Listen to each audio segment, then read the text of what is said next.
it's Sandra. Welcome to another episode of Asexualise, my asexual life. This is a place to be for education about asexuality, all things asexual, and I share my asexual life journey in order to help you in yours. If you haven't already subscribed, what are you waiting for? Hit the subscribe button right here, right now. Please hit that bell icon so you get notified of every time I go live like now, post a new video. So, dating and relationships are a really tricky subject and topic for asexuals, really difficult to navigate, especially if you're a sex repulsed asexual. So in this video, I'm going to be breaking down exactly how to go about dating and finding someone suitable for a relationship in the right way. First of all, if you didn't know who I am Sandra Bellamy, author of this awesome Asexual Perspectives book on Amazon. So if you are asexual or new to asexuality, want to know more, please do grab a copy of this book because it'll help you understand asexuality and the asexual spectrum in regards to love, life, and sex so much better, and what it truly means to be asexual rather than all the myths and the stereotypes that are going around. Grab yourself a copy of that. So, yes, how to go about dating and relationships the right way. A lot of this does also apply to people who aren't asexual as well. So, first of all, you have to be intentional. You have to be intentional. What does this mean? This means that you have to understand why you want a relationship in the first place. Like, what is your why? So have you ever had a scenario where you're going along, maybe you're going for a date, or maybe you've gone on a dating website, or maybe you've met someone and you haven't really thought through like what a relationship would entail. But you have thought about relationship possibly, or maybe you haven't even thought about relationship, and all of a sudden someone's come along and they're interested in you, and you're like, what the F is going on? Right? So you need to be intentional in your dating and relationships. If you don't want a relationship, you need to know that straight away. Well, I say straight away, obviously things change over time, but you need to know what you are at right now. Like, what's the position you hold? Because if someone comes to you interested in a relationship with you and you've not even considered it or thought about it, it's just going to probably panic you, and you're going to be like, what the fuck, excuse my language, is going on? And you're going to be like, I'm confused, I'm scared, don't know what's happening, maybe have lots of different feelings that are really weird and you're not used to, and you might just back off and go away from them. And actually they might turn out to have been a really good person for you, but the timing was wrong, or you just didn't know what you're doing or didn't know what you wanted, right? So you've got to be really intentional and know what you want. Like, do you want a relationship? Yes or no? And if you do, what would that relationship look like? So you need to know what your deal breakers are. Sex, marriage, kids, living together, all these things are deal breakers to the majority of people, right? If you want kids, they don't want kids, bad match, not match, right? If you want to live together, they don't want to live together, bad match. If you want to emigrate to Australia, they want to stay in the UK, bad match, right? You have to set the intention for what type of relationship you want, as well as know why you want the relationship. So you should never ever look for a relationship because you're lonely or sad and you want a person simply to fill a void, to stop you feeling lonely and sad. Because if that's the case, you won't really value the person in front of you. It'll all be around you. You'll be very self-centered. It'll all be how much the person can make you happy, and you won't really have a vested interest in making them happy and wanting to work through things and situations and wanting to get on with the person, because you won't have actually thought about them being in your life long term or even at all, right? So you need to be very intentional about why you want a relationship and what that relationship would look like. So before you even go on dating websites or consider a relationship, like, in your mind, or journal it out, like, what would your ideal scenario look like for a relationship? Like, what would you want that other person to look like? Maybe what job they do, as be as specific and descriptive as possible to what your ideal scenario would be. Like, does appearance matter to you? And if so, what hair color, eye color, all this type of thing? What type of job do you want them to have? Or is it more important that they get a good education? Like, what do you want to happen in terms of your future goals? Like, if your future goals are to get married, have children, but the other person's future goals are to travel the world and never ever settle down, like, you're gonna be like not in the right zone together, right?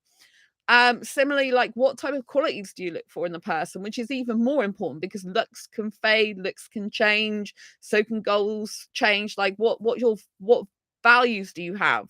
Like, so for example, one of my values is quality time. That's also my top love language.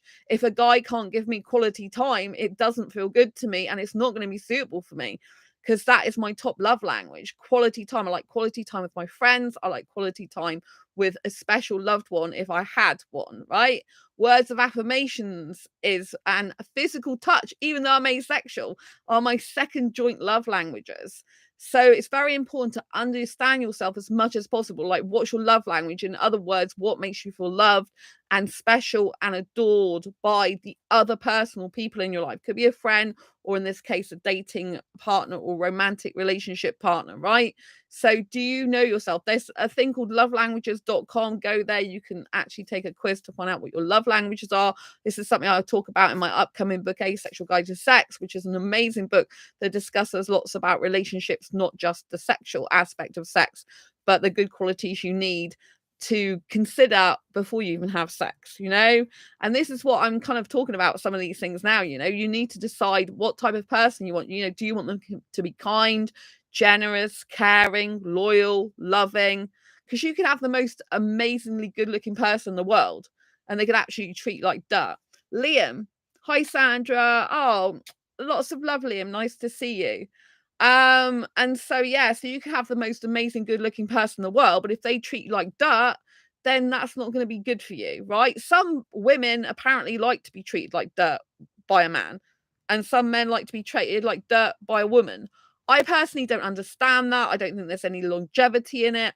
I actually think it's very rocky and up and down, very toxic, and it's something I would not recommend. I would recommend you finding someone who's loyal, kind, caring, generous with their time, thoughtful in their mannerisms and what they say to you, and really cares about you. You know, they care about your welfare and well-being, and they want you in their life, you know. And so you need to know what your values are, what you look for in person, but also you want to know how you want someone to feel about you. So it's not just you feeling about them. You like, you might feel like, oh, this person's really good looking, but how does that person make you feel? So if you're doing dating relationships, you worked out why you want to do dating relationships, you worked out what your deal breakers are, whether you want sex, marriage, kids, to live together, what your goals, ambitions, and dreams are. So do you want to travel the world, or do you want to stay in a specific city, for example? You know, like do you want to build a business, or do you want to build an art gallery? Do you want to volunteer for the British Red Cross or something? You know, what is your like kind of goals, ambitions, and dreams? And does it marry up with the person's? And does it marry up with the person's values, that your or people's values? Liam, hi Sandra, you are such a lovable person. I'm asexual that does not believe in love. I know. But you love me anyway, Liam. You said you love me. So I'm thank you for the love that you don't believe in. I appreciate it. So yeah, so obviously values, like you've got to understand that looks fade over time. So, and some asexuals, they're not bothered about looks. I personally can only kiss a guy I'm aesthetically attracted to. So for me, looks are really important in that way, even though they might change, because I just can't kiss someone I'm not aesthetically attracted to. And for me, I have to have kissing in a relationship. So you have to work out what your priorities are in terms of physical contact in a relationship, sensuality. Some asexuals are more sensual than others. Sensual is where, you know, you touch a person, you stroke their hair, you stroke their arms, stroke their little nose and their little cheekies, you know, and stuff like that. So how sensual are you? You can be sensual without being sexual, but a heterosexual person, for example, could read your body language as sexual. So you need to make it very crystal clear, if you are dating someone who's not from your sexual orientation, if it's a heterosexual, for example, of your behavior, like how it is. So I usually say something to like guys that, like, you know, kind of give them an inkling, or kind of let them know that, you know, even though I have some sexual behavior, I have zero sexual attraction. I'm not going to have sex with you just come for my dancing's really sexy, or I do this particular thing, or I snog you for like X amount of time. Do you know what I mean? Liam, love you as a person. Romantic love is an illusion. Well, I'm glad you love me as a person, because there's lots of different types of love, and you have to, if you're doing dating or relationships, the most important thing is you love the person's personality. If you are going to get into a dating or relationship scenario with someone who's got a shit personality, guess what? They're going to treat you like shit. You're going to be feeling like you're chasing after them, or you're neglected and abandoned. You're going to feel uncared for, unloved, unseen, unheard, misunderstood. These are all the things that you don't want. So if someone is ignoring you or not giving you the love, care, and attention you deserve, especially just trust that their behavior now is not going to change. You have to date and look for a relationship for the person they are right now in this moment. So if you've got someone in front of you and they ain't bothered if they hear from you or not, they can give a shit, then that tells you everything. They can't give a shit about you because they don't care whether they hear from you or not. Right? If they're not putting time and attention into you, they're not valuing your worth, they're not worth your value and your time. Right? So notice what they're doing, how much time and energy and effort you put into them, how much are you messaging them, trying to talk to them, trying to engage in conversation, how much are they doing back to you? If it's disproportionate, really isn't going to work, and you need to look for other people, other person that's going to actually want what you want, which is another point, right? When you're doing dating relationships, you have to have someone who's wanting to be with you as much as you are them, and wanting you to be in their life as much as you want them. Right? So it is more harder these days than ever before to find someone for a serious committed relationship. Unfortunately, it's a sign of the times that people are in swipe, swipe, swipe culture. They're like, oh, doesn't matter if I'm not talking to her, I can talk to her, or I can talk to him, and I can talk to him. While it's good in one sense that you can have an abundance mindset, there's thousands of people out there that might be suitable for you, rather than just thinking there's one guy or one girl or one whatever gender. Right? So it's good to have an abundance mindset, that you're not just fixated on one person. If it doesn't work out, your whole world crumbles and collapses, which I know it can feel like if you really love someone, if you really have strong feelings for someone, it can feel like your world's collapsing and crumbling and like, why don't they love me back? And it is really sad. And there's people in the world right now that'll be thinking, why can't I just find someone who loves me for me? And there'll be other people thinking, why can't I just find someone who loves me for me? And there'll be other people that don't care about people and don't even see the value of the person in front of them, right? And so it is an unfair world sometimes. And, there are a lot of problems and obstacles you'll have to overcome when you're doing dating relationships. That's the same for any sexuality, because we're all individuals. That's a difficult thing. And because we're individuals, we'll have different needs, wants, likes, dislikes. And, it's all encompassing. And so it's really hard. And there's still some dating and relationships coaches that are teaching toxic stuff. They're teaching guys how to like lure women into like having sex with them, into like trusting them under false pretenses. I've unfortunately seen some of this stuff on the internet, but there's also a lot of good relationship coaches out there as well, who are teaching people more healthy ways of being together. There's some guys that are actually teaching other guys, like if you've got a good woman who's kind, caring, loyal, faithful, then you should be like stepping up to the plate and being the guy she needs you to be, because you're going to lose her if not, and you're going to lose someone great, and then down the line you're going to be like, oh sugar, I got this girl now or whatever, doesn't really give a toss about me, yet look what I lost, someone who's devoted, loyal, loving towards me. So there are some really good guys now also teaching like guys like how to be better men, which I do really applaud. We need more guys like that in the world. um, but obviously there are some women that are bitches and they don't give a toss. I can't be one of those bitches that doesn't give a toss about people, because that's not who I am. And I'm not about playing games. I'm not about to pretend to guy, oh, like, I'm not interested just so he can chase me. At the end of the day, I'll go so far with a guy, and if he shows me that he's not really that interested in me, then I'll just go from his life, and I'll be like, okay, that's fine. You don't appreciate me, don't value my worth. Okay, fair play, best wishes, lots of love, bye. And then I can move on to the other person, the next one that's more likely to be right for me, possibly. So dating and relationships is a numbers game, unfortunately. It's like sales. I worked in retail sales for years of my life, used to be a manager. And in sales, you work out it's a numbers game, that the more people you talk to, the more people are likely to buy from you, right? There's a thing in sales called touching as well, which is how many times you touch a customer, as in by email, phone, coming into a store, blah, blah, blah. So that the more times that they communicate with you, the more they get used to you, right?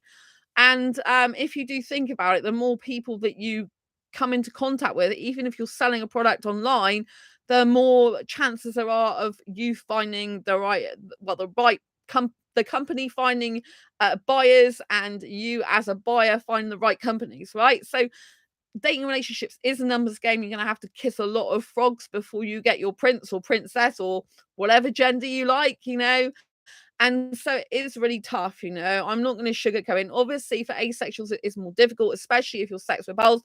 I'm personally sex repulsed to me these days. I have a very sexy side to me, despite being asexual and being sex repulsed.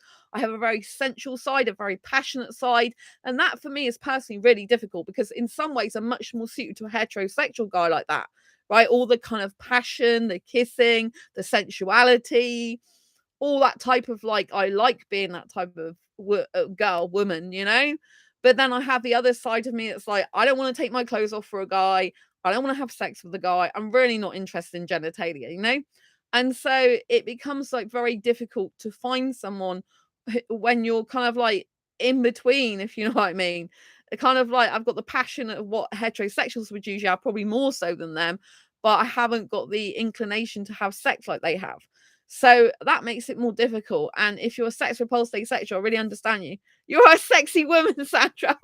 Thank you, Liam. That's so cool. I really appreciate you saying that. Even though you're asexual, I love it. I love it. Love it. My fringe is going all over the place tonight. Um, but thank you. Yeah, I like being sexy. Even though I'm asexual, I like to feel sexy, even for myself. So I really appreciate that. Um, and so, we all have different needs, likes, wants, dislikes. So the best way to do dating relationships is to know yourself, know thyself very well.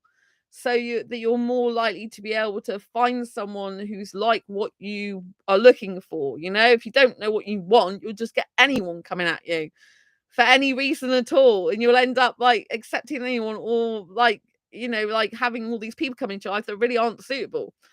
Having said that, it doesn't mean to say that you can't get out of your comfort zone and try something different, or try to be someone, try to be with a person who's a little bit different. They still have to have this fundamental same values as you, but they might be different. So, that I like Indian guys predominantly, right? But I also like different foreign guys. I'm not that attracted to British guys, but my long-term relationships have two long-term relationships I've actually been with British guys.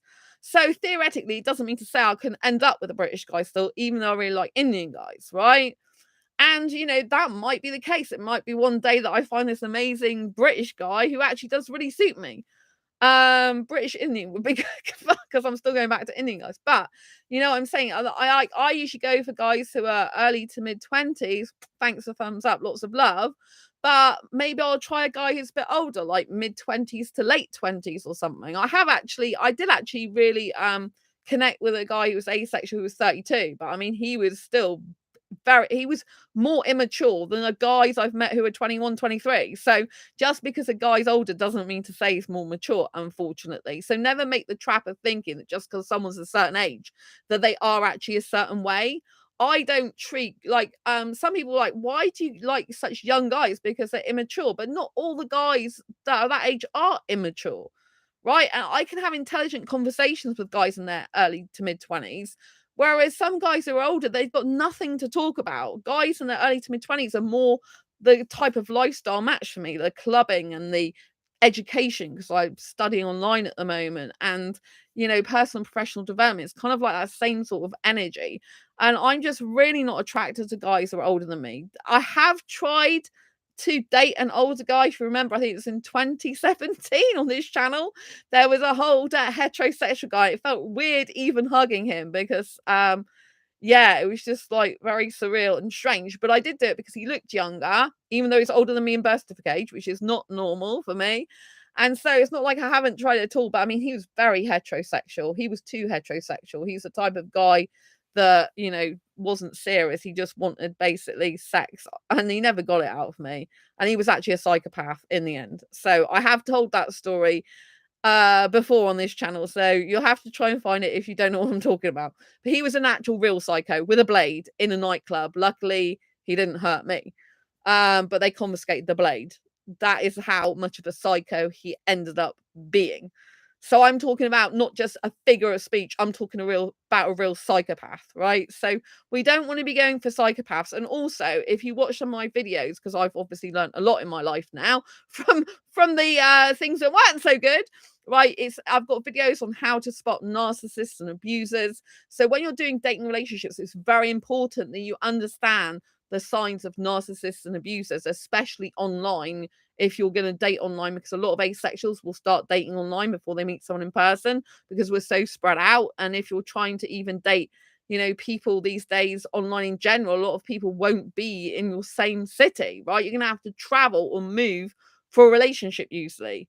And some people just don't want to do that. And the majority of people that don't want to do that are the ones that are going to end up not being in a relationship or not having long-term commitments, because one has to move towards the other in the end, or you're forever commuting, right? So there has to be one person in the dating scenario relationship that's willing to move. If you're both in different countries and neither of you are willing to move, it's going to be heartbreaking. You could be online, like in a relationship, for example, for 4 years and you'll still not end up together, because unless one moves to the other, you're not going to have an actual proper relationship. There might be the odd person now who's screaming down the screen to me saying, I don't want that type of relationship. I want to never meet the person in real life. I have come across one person like that in one of my groups. So I'm not saying it doesn't exist, but in general, people who want healthy relationships, they want to see the person in person. They don't just want an internet pen pal, right? Which essentially, a lot of the time, if you're never ever going to meet, is what ends up being a fantasy and a internet connection rather than actually knowing someone in real life. Knowing someone in real life, of course, is more scary in some ways because you're getting to see the true them. But if you're going to be in a relationship or dating scenario with someone, if you're going to get serious, you need to know the true them, right? So always be aware there are narcissists and abusers. Look for things as well, lies online. So if they put in their profile, they're a certain age, but they tell you they're a different age, they've already lied to you. If they're lying to you in the beginning about a small thing like that, which could be a huge thing as well, they're lying to you about that one thing, what do you think they're going to do? They're going to keep lying to you and lying to you. So you don't want that. As soon as I know there's a different age in someone's profile to what they've told me, usually that's game over for me. I'm like, game over with them. I'm like, if you can't even tell me the truth about your age, you can't even put it on your profile, like, like an adult, then, you're just no good for me, right? If someone says they're from a certain country, they turn out to be from another, that's another lie. Right, there are people on the internet as well, because I'm going to be doing speed dating this Sunday. So I was looking through the members. One of the members there is like got a certain name, and they're like, oh, but this is my other name. Now, there are some asexuals that are anonymous, and there are some asexuals that are using different names on Facebook, for example. I personally, this is my personal perspective, don't like that. I think someone should be using their real name, right? I think someone should be open and honest from the beginning. And if you're hiding your name, even, I just don't think it bodes well for a serious committed relationship. But, some people have nicknames, some people do use avatars. And so you have to decide if you think everything else is trustworthy about the person, they've just changed their name and that's okay. Maybe you're from the same culture as them and you're both hiding your identities and you both think it's safer like that and you're both happy with that, right? And so they've told you, right? I personally don't like that. I'm not saying it's completely wrong. But I'm saying I personally like to know the guy's name. Like, for example, there's a guy I met up on meetup.com, but his name was different on Facebook. And I'm like, so what's your real name then? You know what I mean? And some people have more than one Facebook page, profile. For example, they'll have one for their dating and then they'll have one for their friends and family. So the one for the dating is pretty much set up in a way that shows what they basically want you to see. Doesn't show you all the nitty gritty of them, their family, and if they can't actually show you their family profile, what does that say? They don't want something serious. If they want something serious, they'd be saying, hey, come and be part of my Facebook actual family profile because I care about you and I want you in my life and I want you to see the true me, So you got to be very careful. Some people have two phones as well. That can be a bit dodgy as well. If you're going out on a date and guy's got 2 phones, you need to ask yourself why. Some people from foreign countries do have 2 phones because they've got one that's like their phone from another country and one in the UK. So it might be legitimate. But again, you've got to watch out. They haven't already got someone in a relationship and they're using the phone for one person and they're using the other phone for you. So, you just got to like understand that not everyone's trustworthy. And like go through my videos about narcissists and abusers and look at some of those signs, right? Narcissist, one of the key things of a narcissist is they're never empathetic. They're just never ever empathetic. If they lack if the person you're talking to lacks empathy, that's a sign of narcissistic traits. They might not be a full narcissist, but it's not a good trait, right? They lack remorse. So if they hurt you and they are not sorry about it, that's another sign they're a narcissist. Narcissists are often abusers as well, mental abusers, emotional abusers, neglectors. So do be really careful of these types of people, right? Narcissists will gaslight you. What does that mean? It means they'll blur your reality and turn something on you. So you might tell them something and they'll just turn it back on you. They might any weaknesses or vulnerabilities you have, they'll turn it on you. Right? So you need to be really careful of these type of people. When you're talking, if you find that you can't talk safely to the person, you can't be open and honest, you feel like you have to control what you say all the time, you feel like you have to hold back all the time, you feel like you can't show the person the real you, this is huge red flags. Just what the hell are you doing with this person? Because at the end of the day, if you can't be yourself with that person for a moment at all, and you don't feel safe in their company, that's not going to bode well for a relationship or dating scenario. Just get the heck out of there, right? You don't need that in your life. There's plenty of other people that will treat you well out there, right? It is harder because there are people, the majority of people, probably everyone in the world at some point has had shit in their life, in their past, right? So there's no one's ever going to be perfect, right? Sometimes they may lapse in what they say in terms of that, they don't say the right thing, they don't do the right thing all the time because everyone's human and we've all got our own shit going on, right? And there are people that are attached differently from childhood, right? Some people are avoidant attached, some people are securely attached, some people are anxiously attached. But avoidant and anxious, for example, are both insecure attachment styles. And so if you've got someone, I've mentioned this before, if you've got someone who is avoidant, again, you've got to be careful because quite a lot of narcissists are also avoidants, right? But it doesn't, just because someone's avoidant doesn't make them a narcissist. It really doesn't, because I've known people who are avoidant who aren't narcissists. They're really nice people, but they're not good in a relationship, right? So some avoidants I know, they don't want relationships. And I think that's wise. I think that it's because they're insightful that they're avoidant themselves. And I think when you've got an awareness about who you are, it helps you in your dating relationship. So some people who are avoidant, they don't want to be in a relationship because they want to avoid relationships. They want to avoid intimacy. They want to avoid getting that close to someone. They want to avoid responsibility of a relationship. They want to avoid commitment of a relationship. They value their alone time more than being in a relationship with someone. They value spending time on their own more than being in a relationship with someone. So if this is the case and you are looking to get into a relationship and a person says to you, look, I really don't want a relationship, that's not what I'm looking for, then you have to believe them in that. Don't ever try to change them because you're just wasting your time. And if you are someone who is an anxious attachment style and you want to you know, be in a relationship with someone, avoidance is one of the worst types you can end up with, in terms of it can be very difficult for you and can be neglectful for you because the avoidant feels stifled a lot of the time by someone who wants a lot of communication with them. And an anxiously attached person will feel neglected and abandoned if they don't hear from their person regularly. So it's very unhealthy for both of them. So, two avoidants would probably work better. Two anxious people would probably work better, but an anxious and a secure attachment would be better.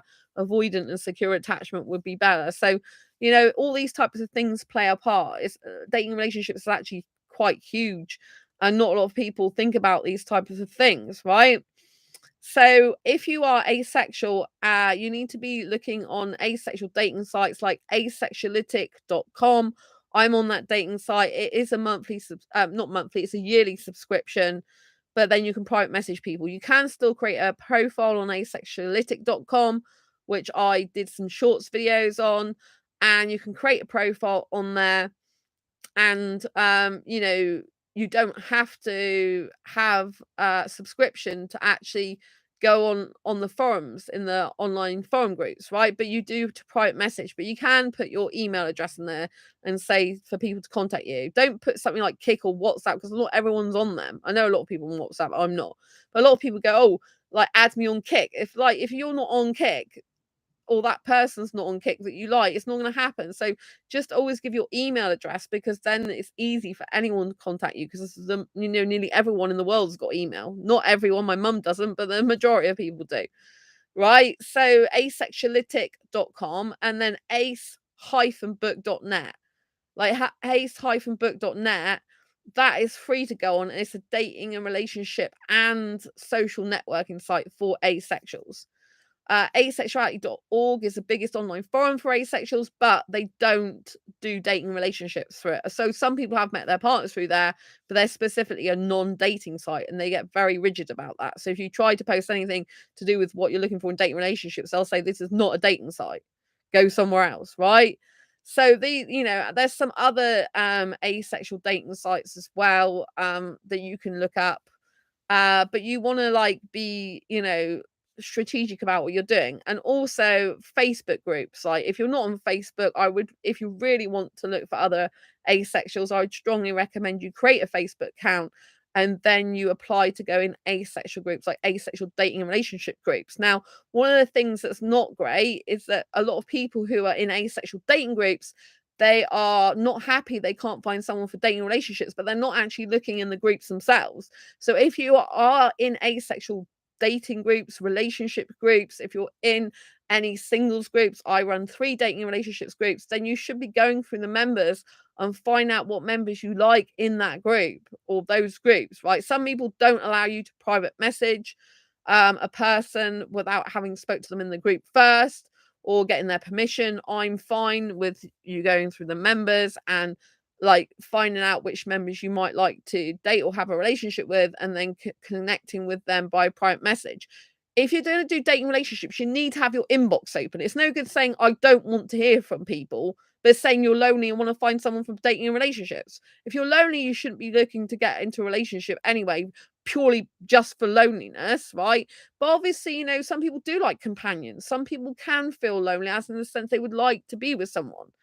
But don't make that your sole reason, like someone filling a void, because that's going to be unhealthy, right?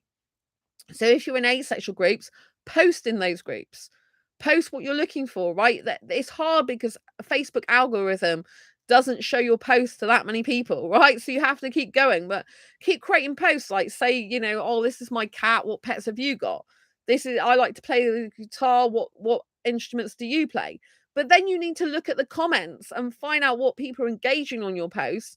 And if there's persistent and consistent people, find out if they're single, and if they are, and you're not polyamorous, say you're monogamous and they're in a dating relationships group, and find out if they are open to a date with you or a relationship possibly, but you have to become friends with them first. You can't just go around saying, I want to date you in a relationship with you. Well, a date can be, you don't have to be friends to have a date with someone first, but you should still get to know them a little bit. But to actually be in a relationship with someone, you need to know them better. But, to have a date, that's how you get to know someone. But if you're looking to get into a relationship or date, you can't not have your inbox open, because people need to be able to contact you if you're serious. If you're serious about dating relationships, then you would have your inbox open. You'd want to hear from the person. You'd want to find out more about them, right? And at any point, if someone gets harassing, you just block them.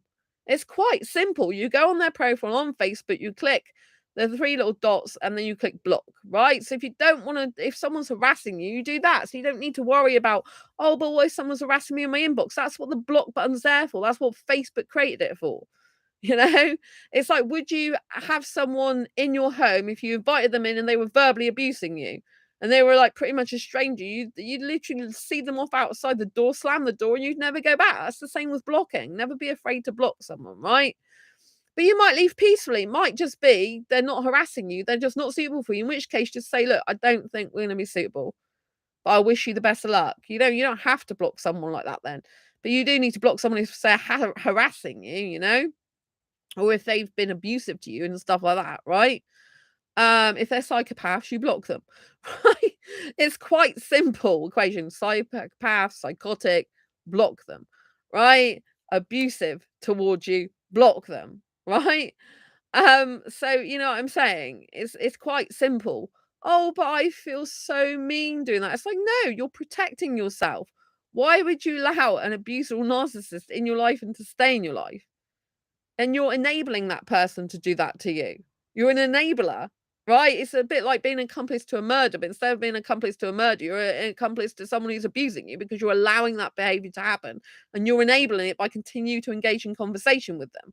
So if you've got someone who's abusive, you block them. And that's as simple as, right? And then you can move on to someone or other people or get out of the way of that situation so you can heal and allow better people into your life, right? So if you're in asexual dating groups, like go through the members, find out more about different members. And if anyone sparks your interest in the comments, then you can talk to them more in the comment section. You can then ask to private message them. And then you can build a conversation and actually ask them, look, say, are you looking for dating relationships? If they're in dating relationship group, they should be. But I get asexuals that just sometimes come in my groups, and after a while, they're like, "Oh, I don't want to do dating relationships," but they're already in my group, and they're like, "Oh, but I just want friends." So some asexuals do just want friends, but make sure that you ask them and ask them if they're monogamous or polyamorous.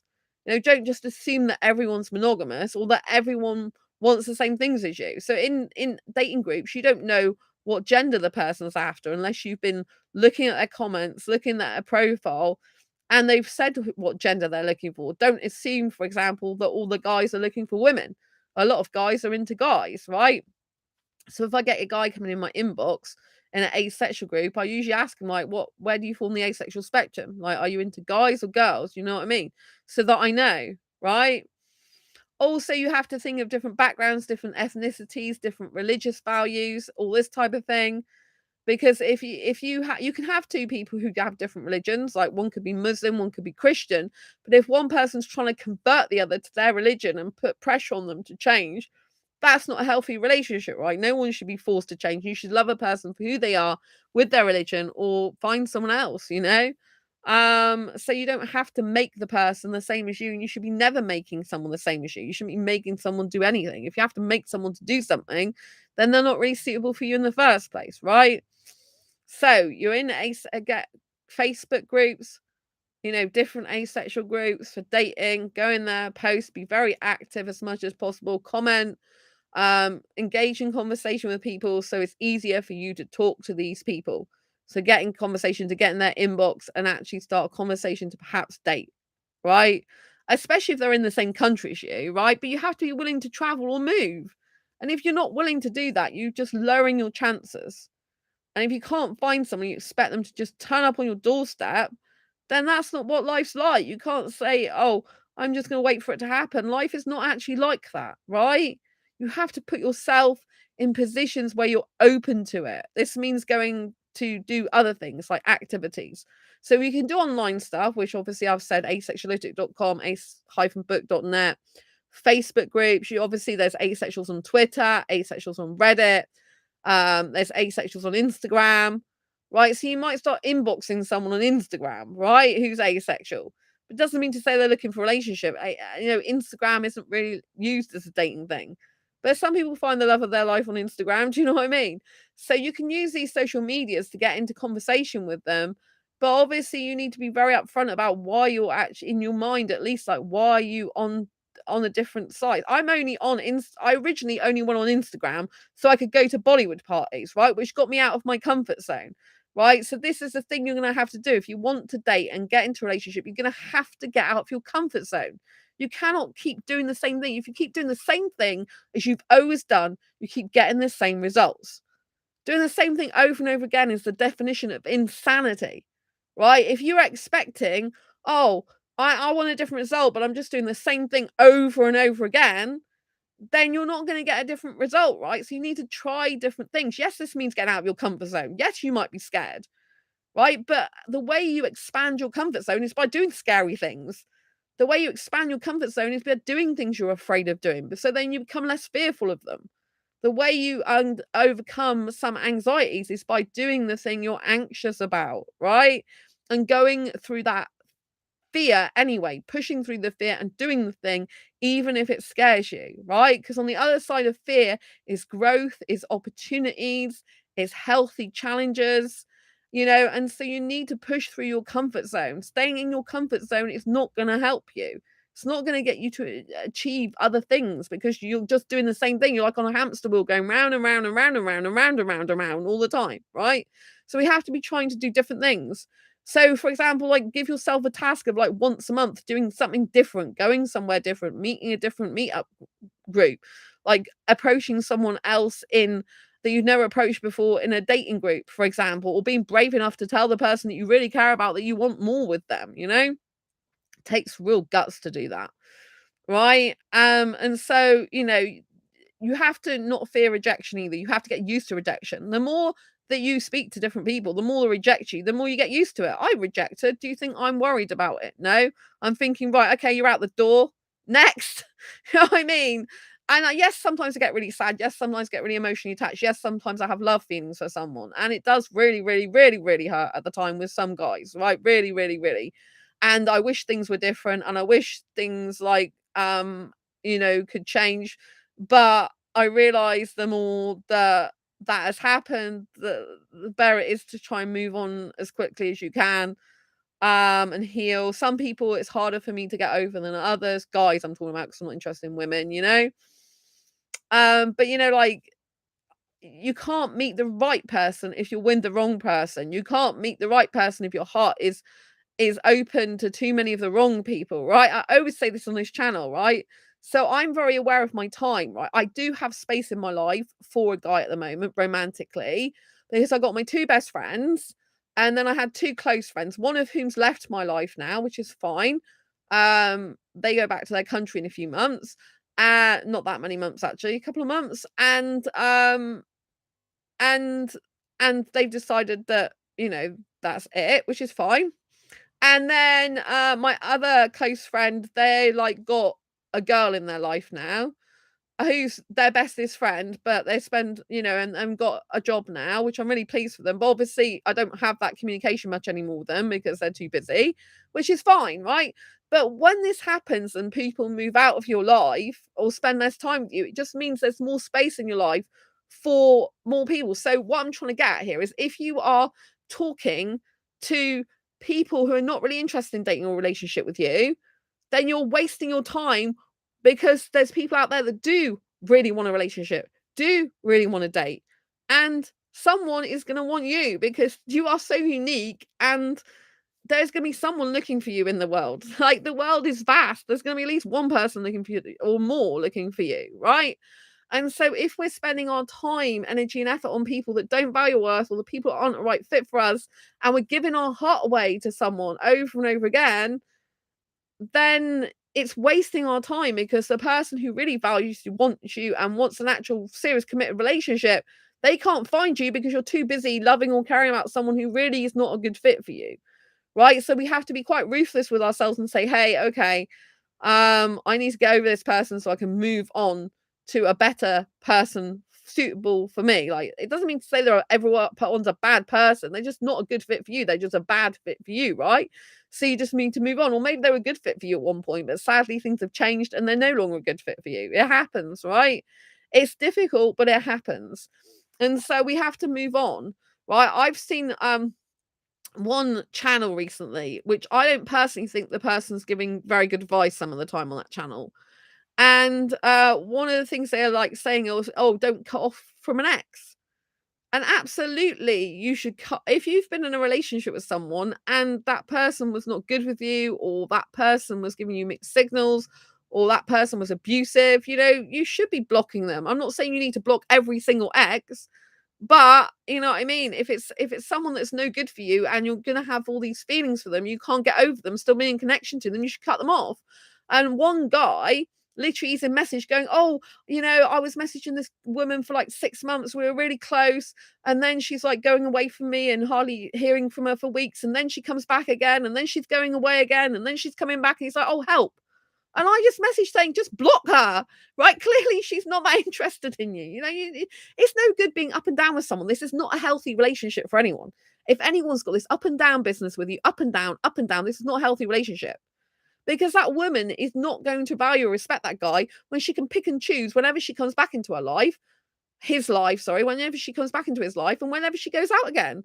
She's just like playing him, right? So he needs to cut completely off from her so he can find someone else. But instead, he's hooked on her because he can't block her. He can't say, okay, I'm going to block this person now because she's no good for me, no matter how much I feel about her. This is about self-worth, self-love, and valuing yourself enough to walk away and mean it and slam that damn door, right? Because this is what it takes with some people, right? There's certain people, like all my actual exes that I've been in a relationship with, pretty much like the majority, not all of them actually, the majority are blocked. Not all of them, because some of them, they're not even in my life anymore. I'm not connected to them on social media. I never was.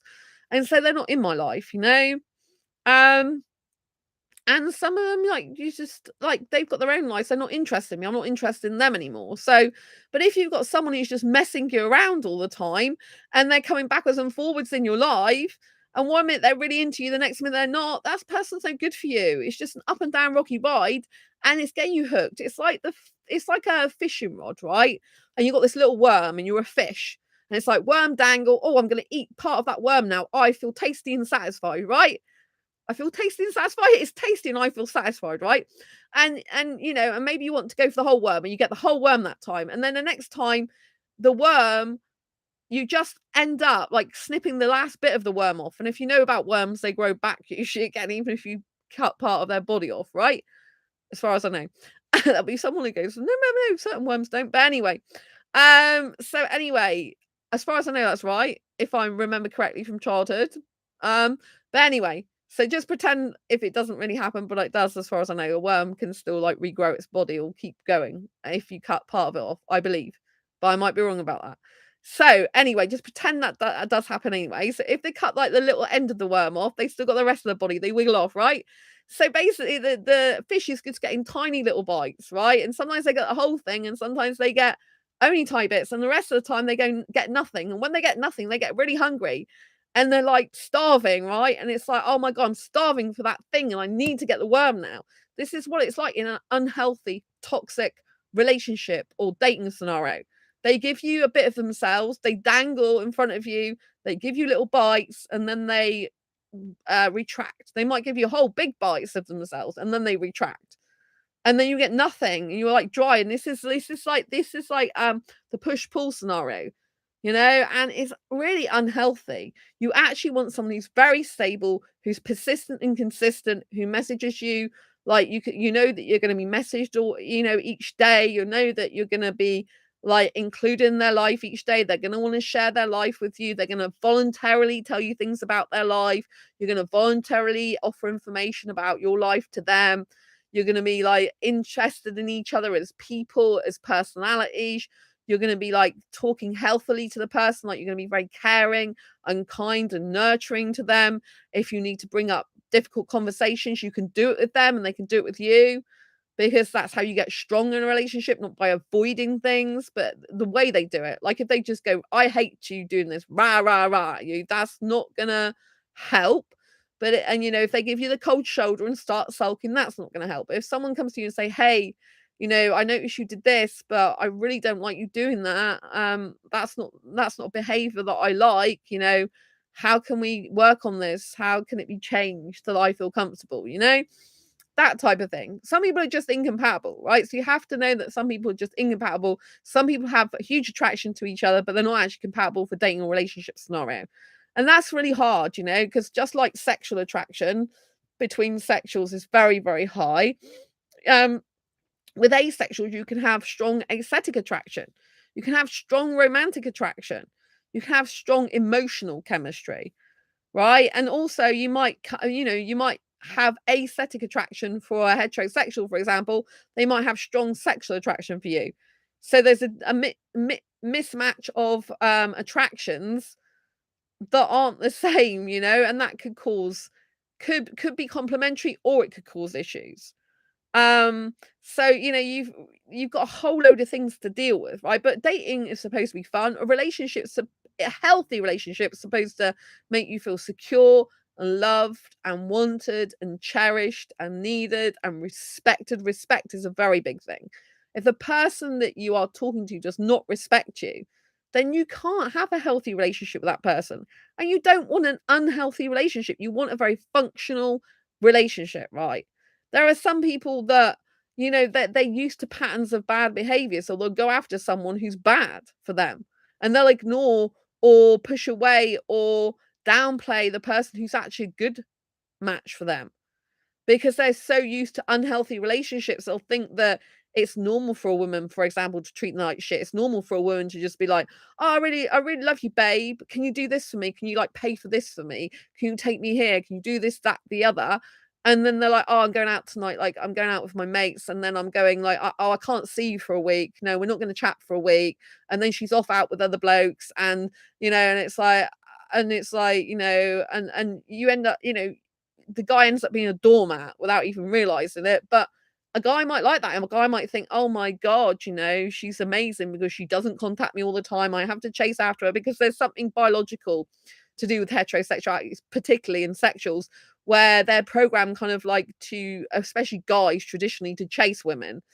And so if a woman is speaking a lot to a guy, he might just think, "Oh, she's too easy to get, so I'll go after someone I need to chase." But the person he goes after that he needs to chase might be a very unhealthy, toxic woman for him, because she expects a guy to chase her all the time, and she's not really that interested. She just likes to chase.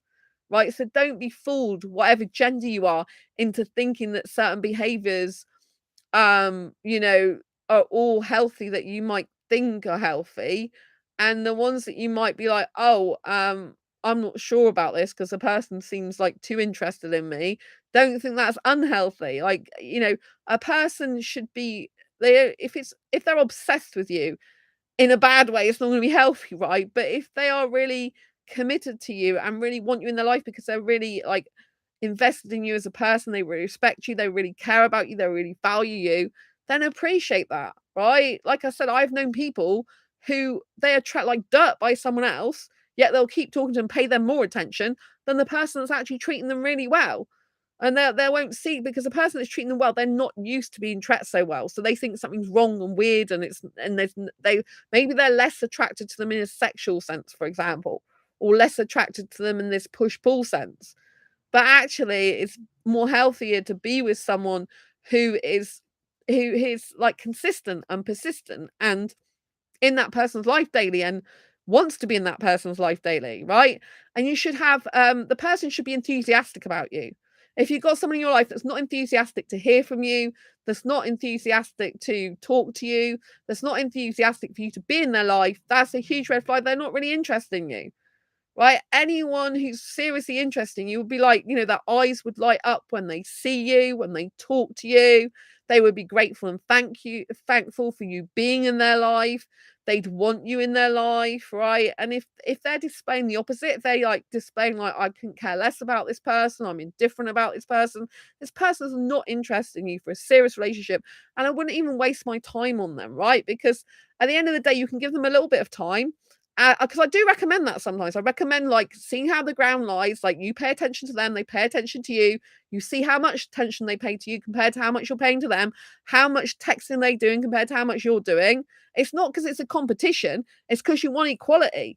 If you are writing, like, really long text messages and the other person is writing just a sentence, there's a complete imbalance in there. When you get imbalance in any sort of relationship, there's disharmony. There ends up being resentment, anger, frustration, depression, um, feeling neglected, and it's really unhealthy, right? So you need to find someone who's equally invested in you. I'm not saying it's going to be equal every single minute of the day, every single time you message, but there should be a degree of equalness there, right? How many questions is that person asking you about you, or are they just not bothering to ask you? They're not really interested in you if they're not asking you questions. How much are they talking about themselves, but talking about you as well? If all they're doing is talking about themselves and they're not asking you any question about yourself, they're not really interested. They're for their own self-importance, right?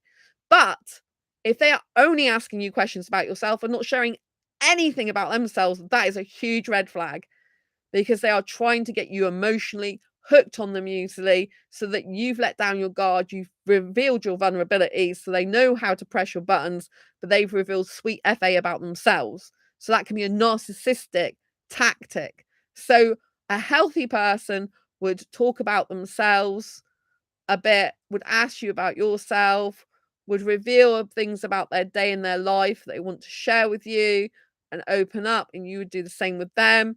You'd provide a very safe, supportive system where you can talk without feeling judged. I'm not saying no one's going to judge you, because human nature is we do judge somewhat. I can judge sometimes, and then sometimes I'm like, oh damn, it wasn't a moment I should have been judging.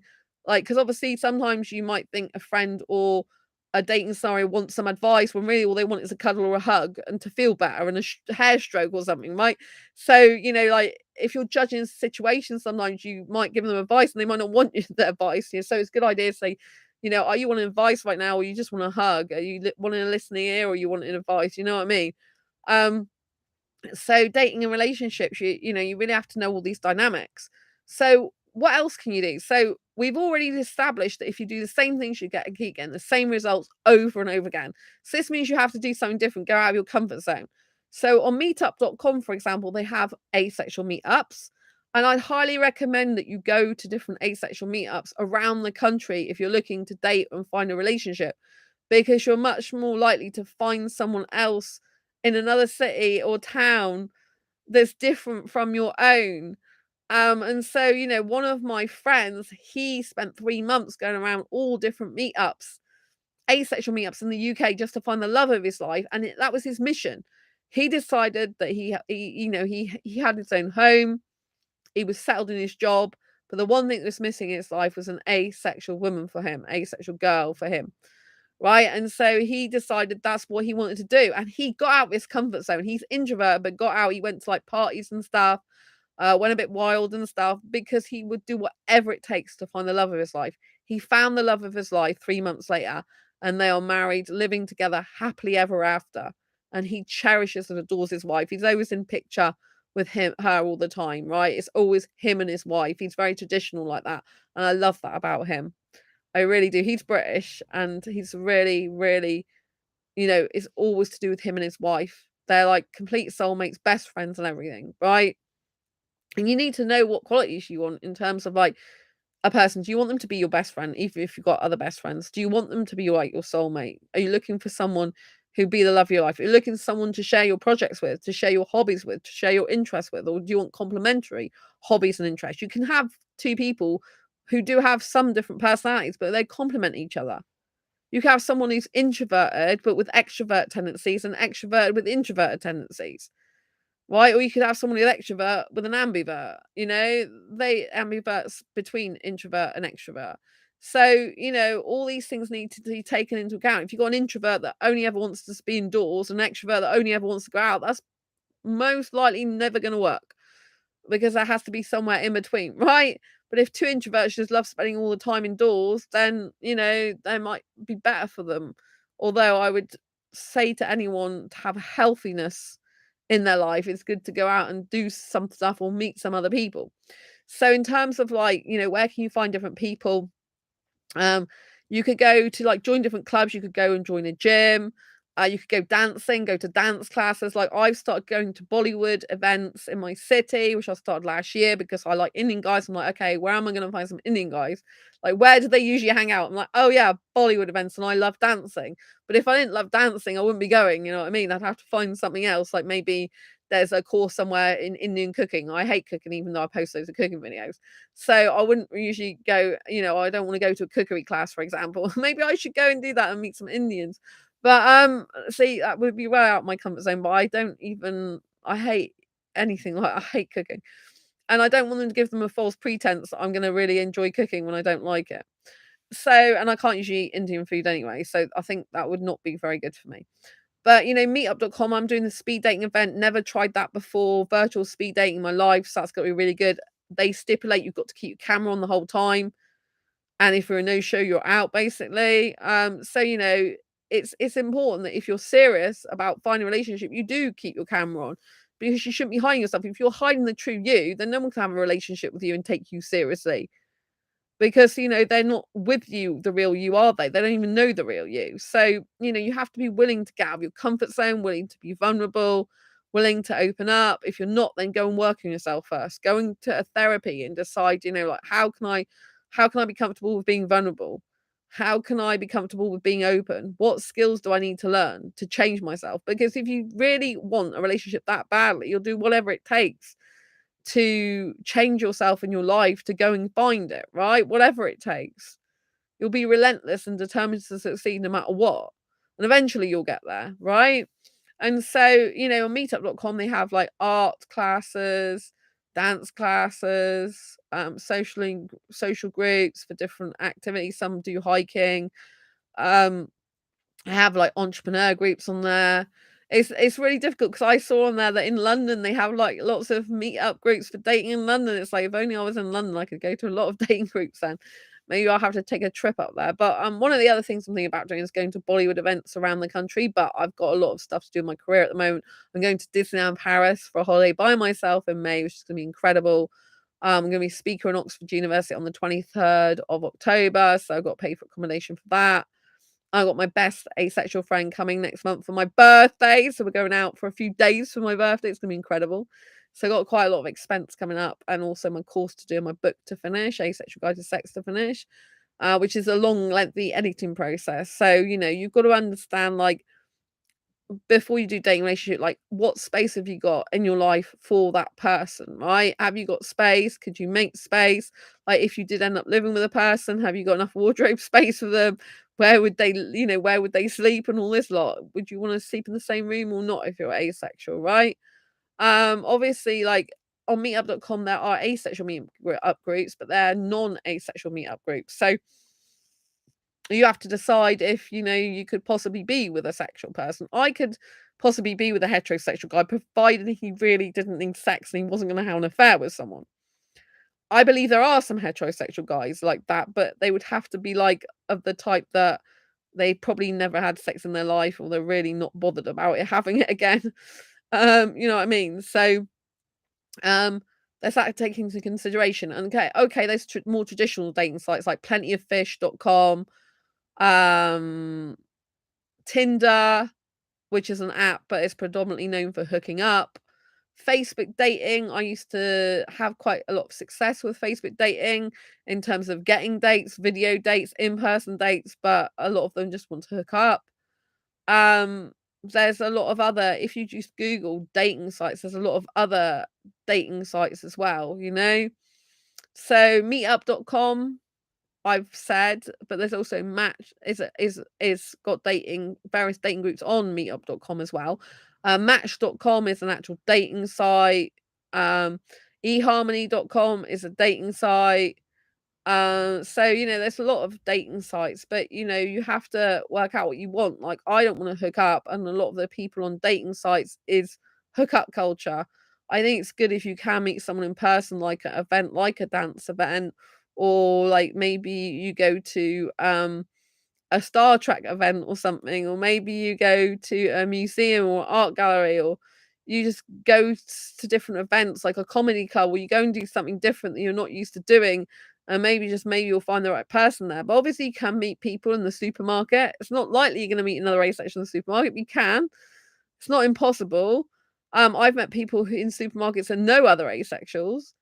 I met one asexual guy at when my friend did at a pub where my friend did karaoke, but he wasn't the same type of asexual as me. So he's an aromantic, I think. So he wasn't interested in a relationship. But you can meet other asexuals randomly, but it doesn't happen that often.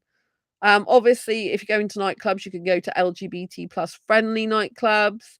You could go to LGBT plus friendly groups as well.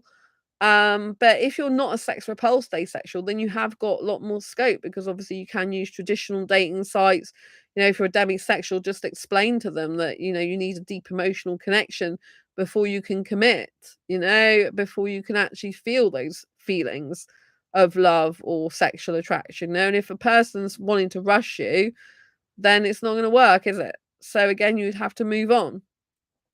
Like, you need to, like, kind of just obviously know that excuse me, the dating is meant to be fun. Relationships are meant to be fun, as well as hard work. Relationships are. So don't expect to get into a relationship and not have to do any work for it, because you have to work for everything in life. You have to work for money. You have to work to keep your home some level of cleanliness. You have to work if you're studying. You have to work hard at study. You have to work if you're building a website. You have to work if you're cooking. All this stuff requires work, time, energy, and effort. And having a relationship or doing dating is no different. If you just think you're meant to sit back and let things happen, that's not how it actually works, despite what they say in movies. So always know that, it's going to be time, energy, effort you're going to need to put in. And if a person doesn't reciprocate, then, they need to go out the door. You can give them a benefit of doubt. You can try somewhat with them, but then obviously there comes to a point where it's like, okay, I've had enough now, because I just feel bad that I'm messaging this person and they're not bothering to respond to me.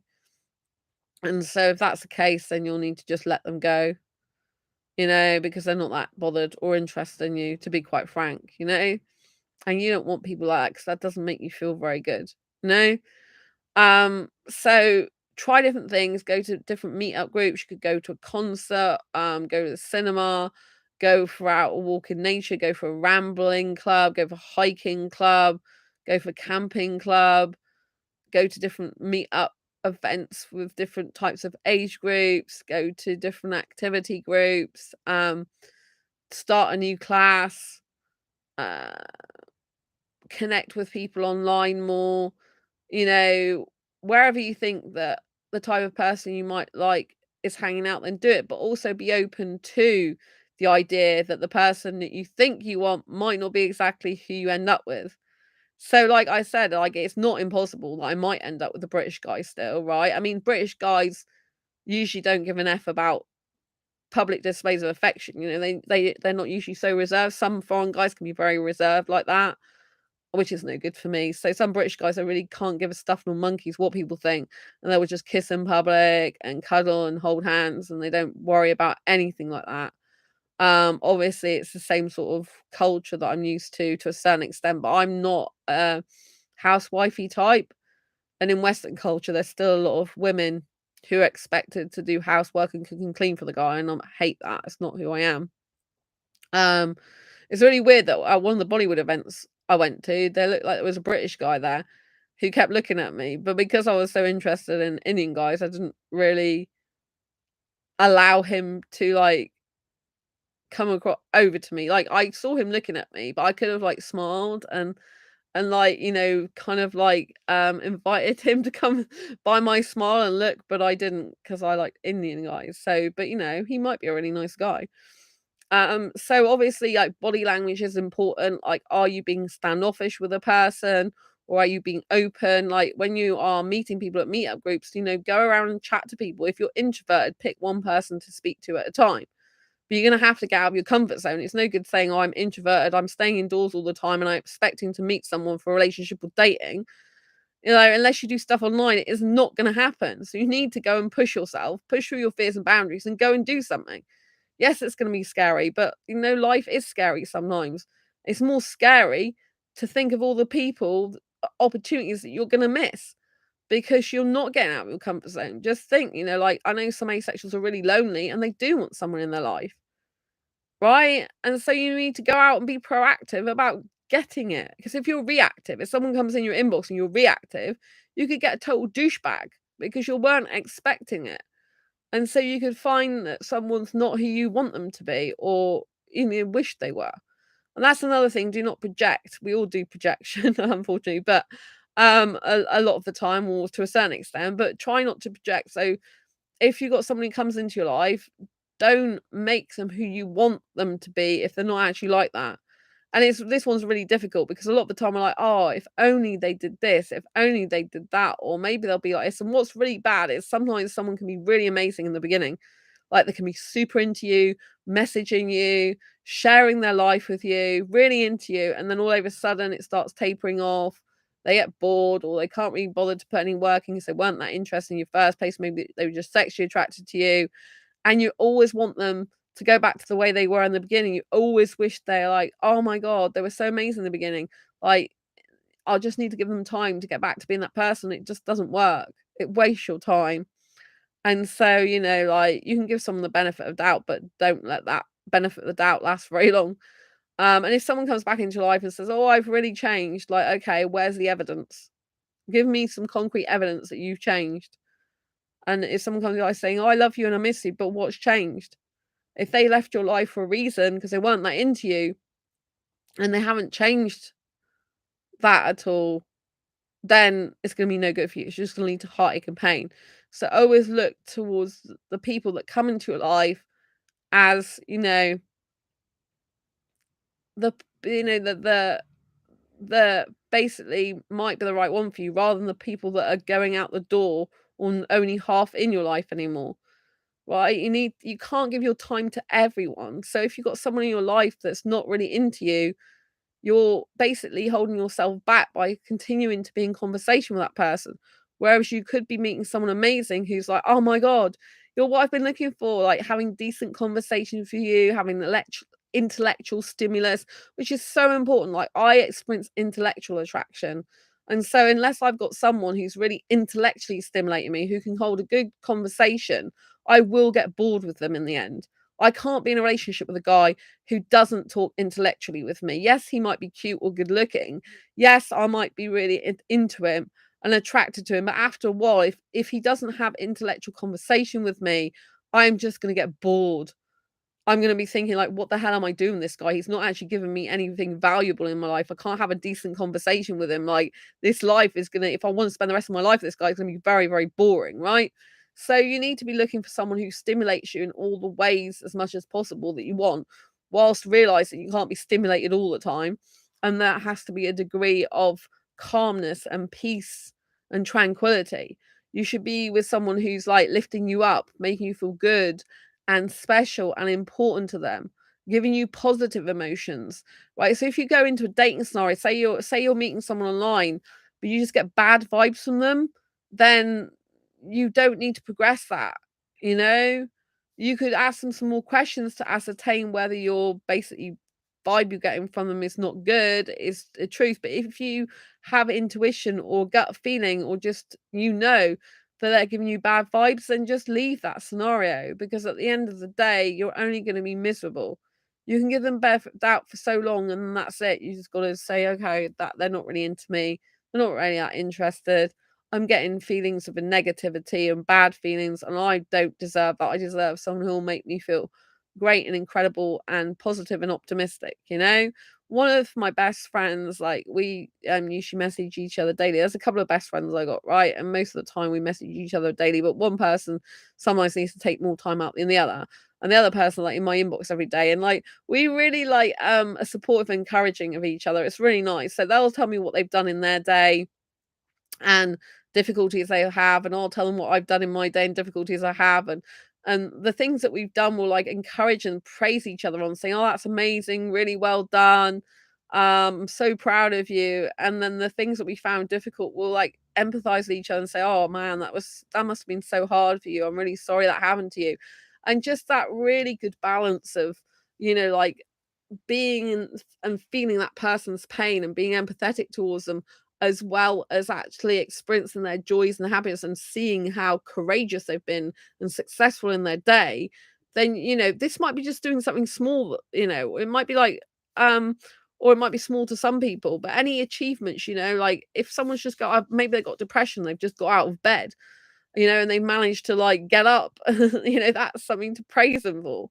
And if someone's, like I've been studying even though I've been sick, and so I've got praise for that from one of my best friends, and so that just feels so good because it is hard when you're sick, your body's like not up to like the usual energy level, and you're like really trying to like study is kind of like really hard, but it's it's something to be thankful for yourself, and to praise yourself, although you've also got to be careful that you do have some rest.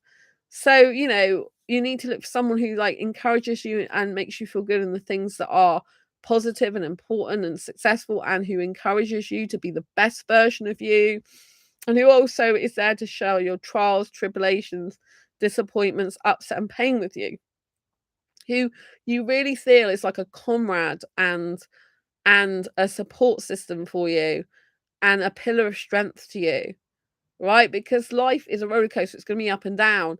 And if that person cannot go up and down the roller coaster with you, you're going to be bumping into each other. So you need to look at someone who's smoothly up and down on a roller coaster with you, rather than someone who's boinging up and down and you're bashing into each other all the time, right? So you don't want bashing into each other. It's just going to like be headbutting, be like a two bulls, right? And so, always try and find someone who makes you feel as harmonious as possible. People are not going to get it right all the time. You are going to maybe pee each other off a bit sometimes, or, maybe have conflict sometimes. Maybe like just say something to the other person that's not so supportive, bit irritating, because you're not perfect, they're not perfect. And so it does happen.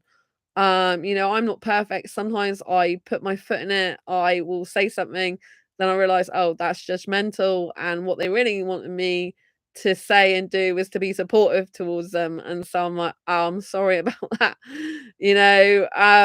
I realized that you actually wanted me to be supportive and not judge the situation. So I'm aware of that though. So it's best to be with someone in dating relationship who's consciously aware of themselves, so they're always trying to improve themselves, even though they're never going to be perfect, and vice versa. So you want someone who's going to grow themselves, you grow yourself, and then you grow together in a relationship. This is how healthy relationships are formed. You need to be working on yourself and growing yourself into the best version of you, and learn relationship skills. Listen to this video again, learn what I've been talking about, healthy relationships, which is so important, because many people are living in unhealthy relationships, or an unhealthy relationship with themselves, right? No one's perfect. You're not going to have 100% healthiness maybe all the time, but if you can be as healthy as possible, it's important, right? You don't want a rocky road. So always like aim to be with someone, or in a relationship with someone, dating scenario that makes you feel good about yourself, that has the same deal breakers as you, that has the same like values as you, the core beliefs they have about how the world should be.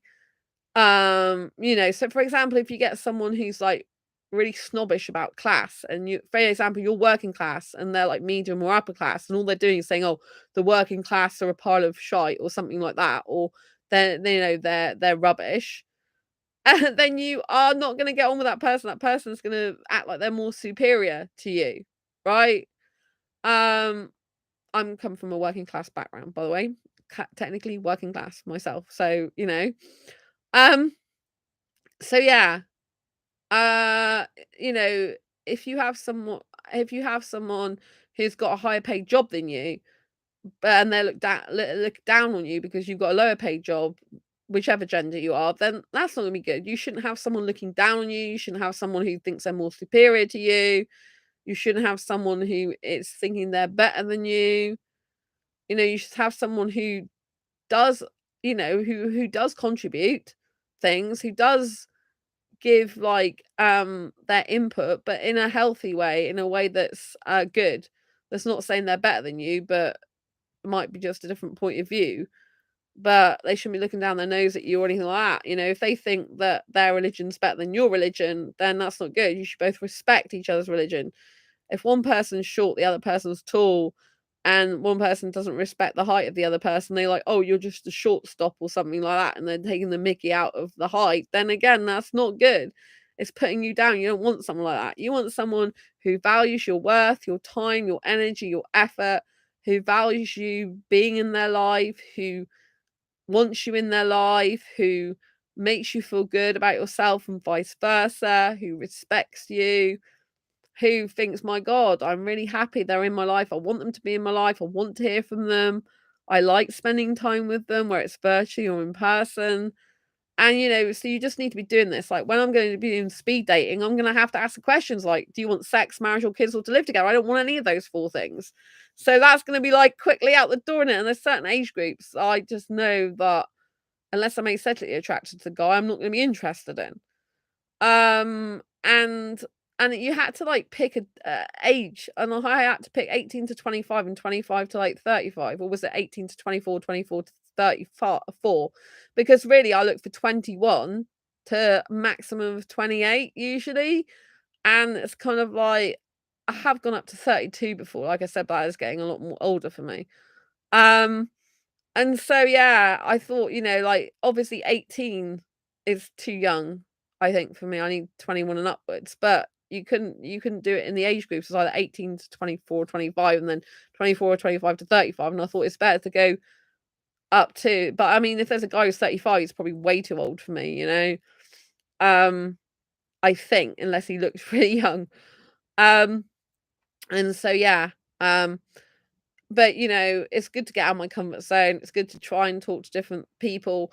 The online speed dating matchmaking is done by the actual matchmaking team. You don't get to choose who you talk to. So they will pick from your application and the other applications and match you up, which could be good because it can they can see things that you can't necessarily see. So I might get matched up with British guys as well. I'm hoping I don't get matched up with guys who've got really big beard because I just can't stand beards whatsoever. I'll be like, "Oh, do you ever shave your beard off?" I mean, it's like, like, I just don't see me being in a relationship with a guy who's got a big bushy beard. I'm not saying it would never happen, but I just can't see it happening because I just, like, not that aesthetically attracted to guys like that?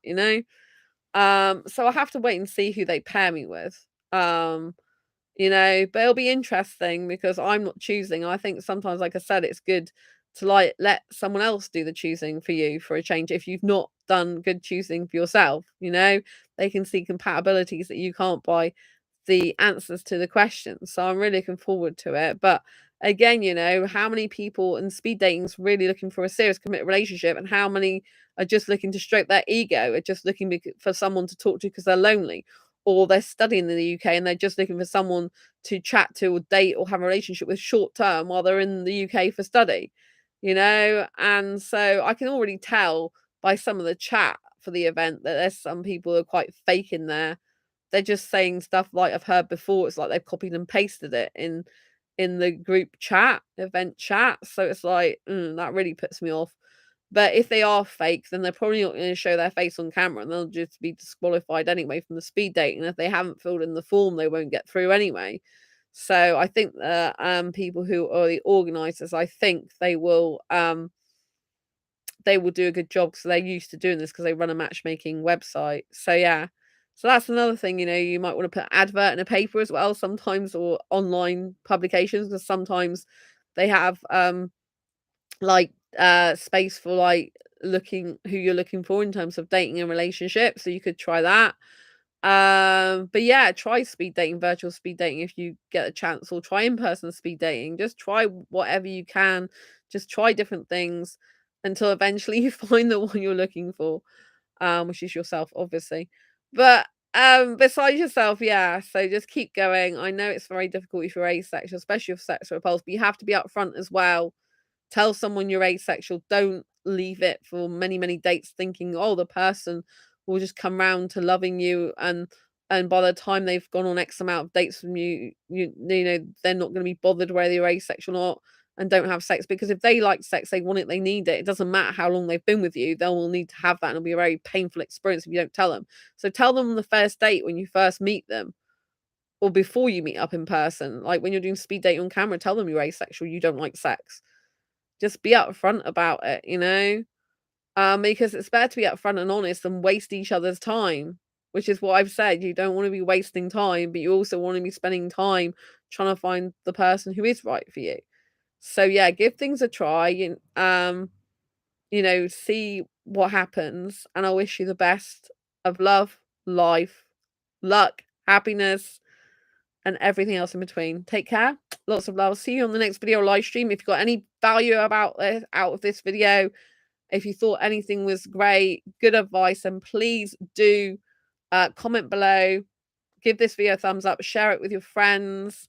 Don't forget to subscribe if you haven't already. Hit the bell icon, and don't forget to get a copy of Asexual Perspectives on Amazon, Barnes & Noble, Waterspoons, or Blackwell's, because this gives really good advice, even from other asexuals, about love, life, and sex from an asexual point of view.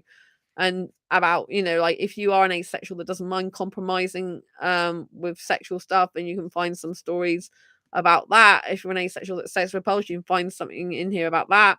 For an asexual who's non-romantic, you can find stories about that.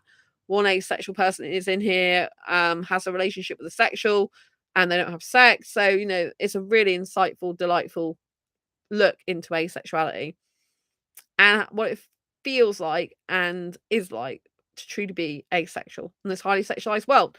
So yes, get a copy of that, and I'll see you soon in the next video live stream. Lots of love. Take care. Like I said, don't forget to hit that like button, and don't forget to subscribe and hit the bell icon so you never miss an episode. Lots of love. Take care. Bye.